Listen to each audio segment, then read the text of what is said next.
আসসালামু আলাইকুম। রসনা বিলাস চ্যানেলে আবারও সবাইকে নতুন একটি রেসিপি দেখার জন্য আমন্ত্রণ জানাচ্ছি। আজকে তৈরি করে দেখাচ্ছি ইজি চিজি পাস্তা। একদম ঝটপট উপায় কিভাবে আপনারা বাসায় বসে খুব সহজেই এই পাস্তাটি তৈরি করে ফেলতে পারবেন তারই একটা ডিটেলস রেসিপি আজকে শেয়ার করব।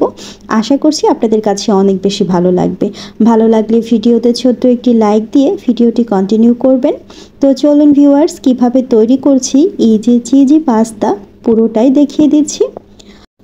পাস্তাটি তৈরি করার জন্য চুলায় একটা পাত্র বসিয়ে দিয়েছি। এর মধ্যে দিয়ে দিচ্ছি 1 কাপ পরিমাণ পাস্তা। আমি এখানে মিক্সড পাস্তা ব্যবহার করছি। আপনারা চাইলে যে কোনো এক ধরনের পাস্তা ব্যবহার করতে পারবেন।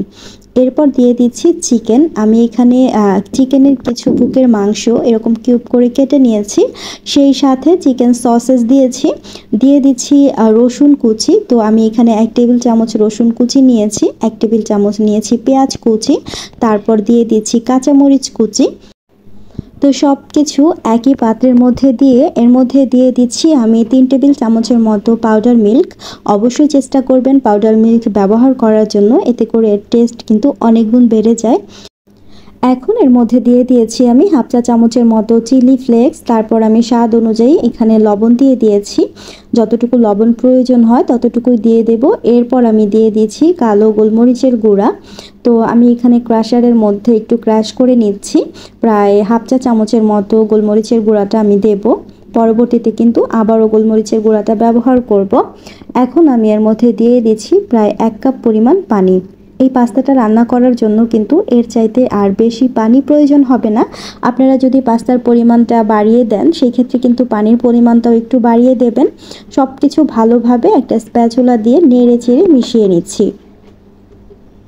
তো সব কিছু ভালোভাবে নেড়ে চেড়ে মিশিয়ে নেওয়ার পর এর মধ্যে আমি প্রায় 1.5 টেবিল চামচের মতো রান্নার তেল দিয়েছি।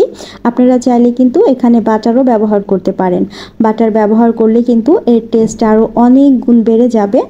আবারও ভালোভাবে বেশ কিছু সময় আমি একটু নেড়ে চেড়ে এরপর ঢাকনা দিয়ে ঢেকে আমি জাল করে নেব 5 থেকে 6 মিনিটের মতো। 5 থেকে 6 মিনিট জাল করার পর দেখতেই পাচ্ছেন এরকম বলক উঠে এসেছে। এটা কিন্তু অনবরত নেড়েচেড়ে দিতে হবে, তা না হলে কিন্তু নিচ থেকে একটু লেগে যেতে চাইবে। তো আমি চুলার ঢাকনাটাকে উঠিয়ে কিন্তু কয়েকবার একটু নাড়াচাড়া করে দিয়েছিলাম। তো দেখতেই পাচ্ছেন খুবই ক্রিমি একটা টেক্সচার কিন্তু এখনই চলে এসেছে। তো আমি আবারও ঢাকনা দিয়ে ঢেকে জাল করে নিয়েছি আরও 2 মিনিটের মতো। 2 মিনিট পর আমি ঢাকনাটাকে তুলে নিয়েছি। দেখতেই পাচ্ছেন ক্রিমি কনসিস্টেন্সিটা ঠিক কেমন হয়েছে। এটা এখনই কিন্তু অনেক বেশি ইয়াম্মি লাগছিল। তো এটাকে আরও বেশি টেস্টি করার জন্য এর মধ্যে আমি দিয়ে দিচ্ছি গ্রেট করা মোজারেলা চিজ। এরপর আমি দিয়ে দিচ্ছি 1 টেবিল চামচের মতো টমেটো সস। আপনারা কিন্তু এখানে মেয়োনেজটাও ব্যবহার করতে পারেন, সেই ক্ষেত্রেও কিন্তু এটার টেস্ট আরও অনেক গুণ বেড়ে যাবে। তো আমার কাছে যেহেতু মেয়োনেজটা ছিল না আমি স্কিপ করে গিয়েছি। এবার ভালোভাবে সব কিছু নেড়ে চেড়ে মিশিয়ে ফেলবো। সব কিছু ভালোভাবে নেড়েচেড়ে মিশিয়ে নেওয়ার পর আমি এখানে দেখতেই পাচ্ছেন যে কালো গোলমরিচের গুঁড়ো ছিল সেটা আরও একটু দিয়ে দিয়েছি, আর সেই সাথে ফ্রেশ ধনিয়া পাতা কুচি দিয়েছি। এরপর আমি ঢাকনা দিয়ে ঢেকে জাস্ট কয়েক সেকেন্ডের জন্য রাখবো।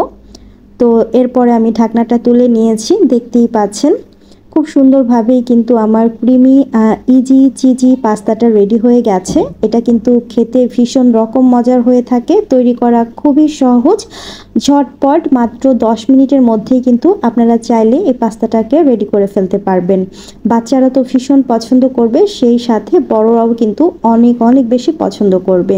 তো আমার আজকের এই ইজি চিজি পাস্তার রেসিপিটি আপনাদের কাছে কেমন লেগেছে অবশ্যই কিন্তু কমেন্টের মাধ্যমে জানাবেন, আর বাসায় বসে অবশ্যই ট্রাই করবেন। ভালো লাগলে ভিডিওতে ছোট্ট একটি লাইক দিবেন।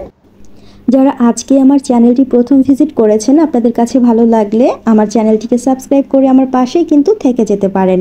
আর যারা ফেসবুক পেজ থেকে দেখছেন আপনারা চাইলে কিন্তু ফেসবুক পেজটি ফলো দিয়ে রাখতে পারেন। আজকের মতো বিদায় নিচ্ছি, ভালো থাকবেন সবাই। আল্লাহ হাফিজ, আসসালামু আলাইকুম।